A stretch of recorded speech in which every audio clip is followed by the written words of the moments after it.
آج ہم پڑھیں گے نظم ریل کا سفر اور اس کے شاعر ہیں سید ضمیر جعفری۔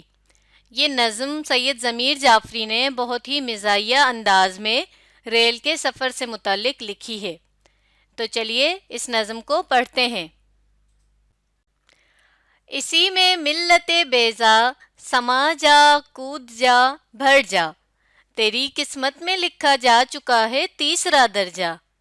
نہ گنجائش کو دیکھ اس میں نہ تو مردم شماری کر، لنگوٹی کس خدا کا نام لے گھس جا سواری کر۔ ملت بیضا کہتے ہیں مسلمان قوم کو یا روشن قوم کو۔ مردم شماری یعنی گننا، لوگوں کو گننا۔ لنگوٹی کس یہ ایک محاورہ ہے اور اس کے معنی ہوتے ہیں کسی کام کے لیے تیار ہو جانا، مقابلے کے لیے کھڑے ہو جانا۔ گنجائش کہتے ہیں جگہ کو، کہ یہاں پر کتنی جگہ ہے یا کتنا بیٹھنے کی یا کھڑے ہونے کی جگہ ہے، تو اس کے لیے ہم گنجائش لفظ بھی استعمال کرتے ہیں۔ تو نظم کے بالکل پہلے بند کے اس پہلے مصرعے میں شاعر یہ کہتے ہیں، مسلمان قوم کو مخاطب کرتے ہیں اور کہتے ہیں کہ اے مسلمانوں، کسی بھی طرح اسی ڈبے میں، اسی تیسرے درجے کے ڈبے میں گھس جاؤ، جگہ بناؤ اور کسی بھی طرح کوشش کر کے اس میں اپنے لیے گنجائش پیدا کرو، کیونکہ تمہاری قسمت میں تو یہ تیسرا درجہ ہی لکھا ہوا ہے۔ تو یہاں پر یہ جو لفظ آیا ہے تیسرا درجہ، اس سے مراد ہے کہ آپ کو یہ پتہ ہونا چاہیے ریل کے 3 درجے ہوتے ہیں، پہلا، دوسرا اور تیسرا۔ تو پہلا اور دوسرا جو درجہ ہوتا ہے وہ قدرے بہتر ہوتا ہے سفر کرنے کے لحاظ سے، لیکن جو تیسرا درجہ ہوتا ہے اس میں عموماً نچلے طبقے کے لوگ، یعنی زیادہ تر غریب لوگ جو بہت زیادہ ٹکٹ کے پیسے نہیں دے سکتے یا اس طرح، وہ لوگ سفر کرتے ہیں۔ تو اس درجے میں سفر کرنا بہت مشکل ہوتا ہے، اس میں سیٹ کا ملنا بھی بہت مشکل ہوتا ہے۔ تو یہ پوری جو نظم ہے یہ دراصل ریل کے اس تیسرے درجے کے حوالے سے ہے، مگر ان 2 مصروں میں شاعر نے بات تو ریل کے ڈبے کی ہے، پر ساتھ ہی انہوں نے مسلمان قوم کو طنزیہ انداز میں، طنزیہ اور مزاحیہ انداز میں یہ بتانے کی کوشش کی ہے کہ ملت بیضا یعنی روشن قوم، وہ قوم جو روشن قوم کہلاتی تھی، وہ قوم جس کا بڑا نام تھا اپنی تہذیب کے حوالے سے، اپنے کلچر کے حوالے سے، کہ بھئی ان جیسا رکھ رکھاؤ، ان جیسی تہذیب تو کسی کی ہے ہی نہیں۔ تو اس قوم کی اب یہ حالت ہو گئی ہے کہ اس کی قسمت میں تو تیسرا درجہ لکھ دیا گیا ہے، تیسرا درجہ لکھا جا چکا ہے، مثلا لکھ دیا گیا ہے، اب ان کا یہ درجہ آ گیا ہے، یعنی انہوں نے اس قدر اپنا حال جو ہے وہ خراب کر دیا ہے کہ ماضی ان کا کس قدر شاندار تھا، اور اب وہ اس قدر بری حالت میں ہے کہ ان کی تو قسمت میں اب یہی درجہ لکھا ہوا ہے، کیونکہ انہوں نے اپنی حالت ہی ایسی بنا لی ہے۔ تو اس طرح ان 2 مصروں میں شاعر نے ذو معنوی بات کی ہے۔ ذو معنوی بات کہتے ہیں جو 2 معنی رکھتی ہو۔ ایک تو انہوں نے یہاں پر ہمیں ریل کے تیسرے درجے میں بیٹھنے کا بتایا، اور ساتھ ہی انہوں نے یہاں پر مسلمان قوم کو بھی ایک طنز اور مزاح کے انداز میں مخاطب کیا ہے۔ اور اگلے مصرعے میں کہتے ہیں کہ اس ڈبے میں جب بیٹھنے کے لیے یا سفر کرنے کے لیے ارادہ کر لیا ہے تو اب اس میں یہ مت دیکھو کہ اس میں جگہ ہے بھی یا نہیں، یا اس میں پہلے کتنے لوگ موجود ہیں۔ مردم شماری کرنا یعنی لوگوں کو گننا، کہ یہ مت دیکھو کہ اس میں پہلے کتنے لوگ موجود ہیں، بلکہ کوشش کرو کہ کسی بھی طرح اپنے لیے اس میں جگہ بناؤ، اور پھر لنگوٹی کس یعنی تیار ہو جاؤ اور اللہ کا نام لے کر اس میں کسی بھی طرح گھس جاؤ اور سواری کرو۔ تو یہاں پر ان 4 مصروں ہی میں انہوں نے ہمیں ایک بہت ہی اچھا منظر پیش کر دیا ہے، ایک سین بتا دیا ہے کہ کس طرح سے جو ریل کا تیسرا درجہ ہوتا ہے اس میں لوگ سفر کے لیے بیٹھنا یا اپنے لیے گنجائش پیدا کرتے ہیں۔ وہ کھڑکی سے کسی نے مورچہ بندوں کو للکارا، پھر اپنے سر کا گٹھڑ دوسرے کے سر پہ دے مارا۔ کسی نے دوسری کھڑکی سے جب دیکھا یہ نظارہ، زمیں پہ آ رہا دھم سے کوئی تاج سردارا۔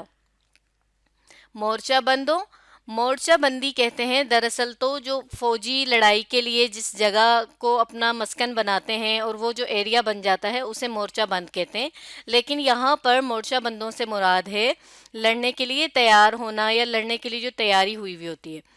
اور اسی طرح گٹھڑ کہتے ہیں جو سامان کو سر پہ لادا جاتا ہے ایک پوٹلی کی صورت میں یا بہت بڑے ڈھیر کی صورت میں۔ تاج سردارا، دارا ایک بادشاہ کا نام ہے، اور تاج سردارہ یہ 3 لفظوں سے مل کر بنا ہے، تاج، سر اور دارا۔ دارا بادشاہ کا نام ہے اور تاج سر یعنی سر کا تاج۔ تو یہاں پر اس دوسرے بند میں شاعر مزید اسی ڈبے کی منظر کشی کچھ اس انداز میں کر رہے ہیں کہ کھڑکی کے باہر ہی سے، یعنی جو ابھی مسافر اس ڈبے میں شامل نہیں ہوا تھا، اس نے کھڑکی کے باہر ہی سے جو اندر بیٹھے ہوئے تھے، یہاں مورچہ بندوں سے مراد وہ اندر بیٹھے ہوئے لوگ ہیں کہ جنہوں نے سیٹیں مل لی ہیں، یعنی سیٹوں پر بیٹھے ہوئے ہیں، ان کو پکارا، یعنی للکارا، یعنی غصے میں پکارا، سخت آواز سے انہیں آواز لگائی کہ میں بھی تم لوگوں کے ساتھ اب شریک ہونے والا ہوں، یا میں بھی آ رہا ہوں اسی ڈبے میں۔ اس طرح سے پکار کر جب وہ اندر آیا تو اندر آ کے اس نے کیا کیا کہ جو اس کے سر پر اس نے سامان لادا ہوا تھا وہ اس طرح سے نیچے اتارا کہ وہ دوسرے کے سر پر جا کے لگ گیا۔ اب جب وہ دوسرے کے سر پر لگا تو کیا ہوا کہ اس کے سر پر جو اس نے کوئی، ظاہر ہے کوئی ایسا بھی ہوگا کہ جس نے سر پر کوئی ٹوپی یا پگڑی پہنی ہوئی ہوگی، تو اس پگڑی یا ٹوپی کو تاج سردارہ کہا گیا ہے کہ جب سامان اس پر لگا تو وہ اس کی جو پگڑی تھی وہ گر گئی۔ اب یہ نظارہ جب کسی نے دیکھا، کسی دوسرے نے بھی اس نظارے کو دیکھا کھڑکی سے، تو یہ ایک باقاعدہ ایک نظارہ بن گیا، ایک منظر بن گیا کہ ایک مسافر اندر آیا اور اس نے اپنا سامان پھینکا، اور اس کے سامان کے پھینکنے کی وجہ سے کسی کی پگڑی جو اس کے لیے تو تاج کے برابر ہے وہ نیچے گر گئی۔ تو یہ بھی ایک منظر ہی انہوں نے پیش کیا ہے۔ یہ سارے کھیت کے گنے کٹا لایا ہے ڈبے میں، وہ گھر کی 4 پائی تک اٹھا لایا ہے ڈبے میں، کھڑے حقے بما مینار آتش دان تو دیکھو، یہ قوم بے سرو سامان کا سامان تو دیکھو۔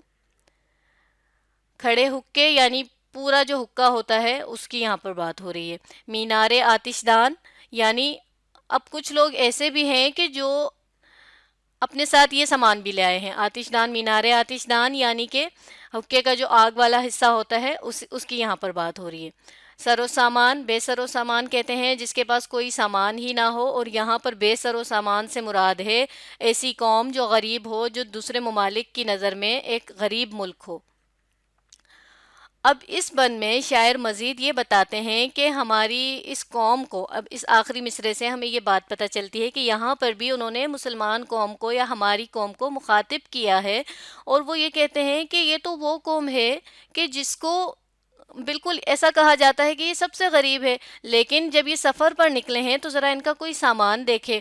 کوئی ایسا بھی ان میں شامل ہے کہ جو اپنی کھیت کے، یعنی کوئی گاؤں کا رہنے والا تھا تو وہ اپنی کھیت کے تمام ہی گنے لے کر آ گیا ایک ڈبے میں ڈال کر۔ اسی طرح کوئی ایسا بھی تھا جو چارپائی بھی لے کر آ گیا، اور اسی طرح کوئی اپنے ساتھ جو ہے وہ حقہ بھی اٹھا کر لا رہا ہے۔ تو یہ ان تینوں چیزوں کی سفر میں کوئی ضرورت نہیں ہے، یعنی ان کے بغیر بھی ہم کہیں پر جا سکتے ہیں، لیکن اس قوم کو اتنا بھی یعنی طریقہ نہیں ہے کہ آداب سفر کیا ہے، یعنی سفر کس طرح کیا جاتا ہے یا اس کو کرنے کا ڈھنگ کیا ہے۔ تو یہاں پر بھی انہوں نے بڑا گہرا طنز کیا ہے اپنی قوم پر کہ یہ قوم بے سر و سامان کا سامان تو دیکھو، تو کہ یعنی اگر یہ غریب ہے یا یہ ایسی قوم ہے تو ان کا کوئی سامان تو دیکھے۔ وہ ایک رسی میں پورا لاؤ لشکر باندھ لائے ہیں، یہ بستر میں ہزاروں تیر و نشتر باندھ لائے ہیں، صراحی سے گھڑا روٹی سے دسترخوان لڑتا ہے، مسافر خود نہیں لڑتا مگر سامان لڑتا ہے۔ لاؤ لشکر کے اصل معنی ہوتے ہیں فوج کا جو تمام تر سامان ہوتا ہے جو وہ لڑنے کے لیے یا جنگ کرنے کے لیے اپنے ساتھ لے کر جاتا ہے۔ اسی طرح تیر و نشتر یہ بھی مختلف جنگی ہتھیاروں کے ہی نام ہے، اور نشتر کہتے ہیں جس سے چیرا جاتا ہے جسم کو یا اس طرح۔ صراحی پانی پینے کا، پانی رکھنے کا ایک برتن ہوتا ہے مٹی کا، اور دسترخوان جس پر ہم کھانا رکھ کر کھاتے ہیں ایک کپڑا۔ تو اس بند میں بھی مزید وہ منظر کشی کرتے ہیں مسافروں کے سامان کی کہ کوئی تو ایسا بھی ہے جو ایک ہی رسی میں اپنا سارا سامان جو ہے وہ باندھ کر لے آیا ہے، اور کچھ ایسا بھی ہے کہ جو اپنے بستر میں جتنا بھی اس کے پاس جو اوزار تھے وہ سب لے کر آ گیا ہے، جیسے تیر و نشتر۔ اب اگر کسی نے بستر میں ایسے اوزار رکھے ہوئے ہیں کہ جو تیر ہیں یا نشتر ہیں یا چبھنے والے ہیں، تو ظاہر سی بات ہے اگر وہ سامان کہیں رکھا ہوا ہوگا تو اس سے کسی کو کوئی تکلیف بھی ہو سکتی ہے، کسی کو وہ چبھ بھی سکتا ہے، اور اسی طرح کوئی اپنا مٹی کا جو برتن ہے سراہی، وہ ٹوٹ بھی سکتا ہے نا سفر میں، لیکن اس چیز کا بھی بالکل سینس نہیں ہے کہ ہم ایک مٹی کا برتن اور وہ کیوں لے کے جا رہے ہم. اور پھر یہی بتا رہے کہ اتنے زیادہ سامان کی وجہ سے یہ ہوتا ہے کہ مسافروں کی آپس میں تو لڑائی نہیں ہو رہی ہوتی، ان کی کسی بات پر بھی لڑائی نہیں ہوتی، مگر جتنا انہوں نے سامان رکھا ہوا ہوتا ہے اپنے ساتھ، وہ سامان اتنا زیادہ ہوتا ہے، اتنا زیادہ مکس اور گڈمڈ ہوا ہوا ہوتا ہے کہ ایسے لگ رہا ہوتا ہے کہ وہ سامان آپس میں لڑائی کر رہا ہو. ادھر کونے میں جو ایک مجلس بیدار بیٹھی ہے، کرائے پر الیکشن کے لیے تیار بیٹھی ہے. سیاست میں دمادم اپنا چمچہ مارتے جائیں، اگرچہ ہارتے جائیں مگر للکارتے جائیں. بہم یوں گفتگو میں آشنائی ہوتی جاتی ہے، لڑائی ہوتی جاتی ہے، صفائی ہوتی جاتی ہے. مجلس بیدار یہ دو لفظوں سے مل کر بنا ہے. مجلس کہتے ہیں کسی بھی جگہ جہاں بہت سے لوگ مل کر بیٹھے ہوئے ہوں، اسے مجلس کہا جاتا ہے. اور بیدار کہتے ہیں ہوش مند کو، ہوشیار کو. تو یہاں مجلس بیدار سے مراد ہے ہوش مند لوگ، یعنی جو باخبر ہیں اپنے حالات سے یا جو بہت ہوش رکھتے ہیں. للکارنا کہتے ہیں یعنی سخت آواز میں بات کرنا یا کسی کو دھمکی وغیرہ دینا. آشنائی جان پہچان، اور بہم یعنی آپس میں. تو اس بن میں شاعر ایک اور منظر پیش کرتے ہیں کہ اسی ڈبے میں ایک کونے میں کچھ ایسے لوگ بھی بیٹھے ہوئے ہیں کہ جو آپس میں گفتگو کر رہے ہیں، اور وہ گفتگو کس حوالے سے کر رہے ہیں؟ سیاست کے حوالے سے کر رہے ہیں. یعنی دوسرے مصرے سے ہمیں پتہ چلتا ہے کہ وہ الیکشن کے لیے تیار بیٹھے ہوئے ہیں، یعنی کہ اتنی زیادہ وہ گفتگو کر رہے ہیں سیاست میں کہ ایسے لگتا ہے کہ بس بالکل ابھی الیکشن ہوں گے اور یہ الیکشن کے لیے کھڑے ہیں، تیار ہیں. اور جتنا جتنا ان کو معلوم ہے سیاست کا، اتنی وہ بات کرتے جا رہے ہیں. یعنی سیاست میں دمادم اپنا چمچہ مارنا. اپنا چمچہ مارنا ایک محاورہ ہے، یعنی جس کو جتنا کام آتا ہو یا جس کو جتنی بات آتی ہو وہ اتنا کرتا جائے، بے شک وہ صحیح ہو یا غلط ہو. تو یہاں پر بھی یہ جو لوگ بیٹھے ہوئے تھے، جس کو جتنی سیاست کی خبر تھی، جتنا پتا تھا، وہ بات کرتا جا رہا تھا، چاہے وہ صحیح ہے یا وہ غلط ہے. لیکن بحث جو ہے، جو سخت آواز میں ایک دوسرے سے وہ بات کر رہے تھے، وہ انہوں نے جاری رکھی. اس میں بے شک ان کی ہار بھی ہوتی جائے لیکن وہ چپ نہیں ہوتے تھے. پھر ساتھ ہی بتاتے ہیں شاعر کہ اس گفتگو کے دوران وہ ایک دوسرے کو جاننے پہچاننے بھی لگے تھے. اب جان پہچان ہو گئی تھی تو ان کی بحث کے دوران یا اس گفتگو کے دوران، سیاست میں گفتگو کے دوران لڑائی بھی ہو جاتی تھی، لیکن وہ ساتھ ہی ساتھ جو ہے وہ رضامند بھی ہو جاتے تھے، یعنی صلح صفائی بھی کر لیتے تھے، کیونکہ انہیں پتا تھا کہ بالآخر سفر تو انہوں نے ایک ساتھ ہی کرنا ہے. تو یہاں پر آ کر یہ نظم مکمل ہو جاتی ہے. اب آپ نے دیکھا کہ سید ضمیر جعفری نے اس نظم میں کس قدر طنز و مزاح کے انداز میں ہمیں ریل کا سفر اور ریل کے تیسرے درجے یعنی تیسرے ڈبے کا سفر کی ایک منظر کشی ہمارے سامنے چاروں بند میں کی ہے. اور اس کے شاعر کا نام ہے سید ضمیر جعفری. ضمیر کے اوپر یہ جو علامت ہے یہ تخلص کی علامت ہے، یعنی یہ شاعر کا تخلص ہے. تو یہاں پر آ کر یہ نظم مکمل ہو جاتی ہے. اب آپ نے اس ویڈیو کو دوبارہ دیکھنا ہے اور سمجھنے کی کوشش کرنی ہے.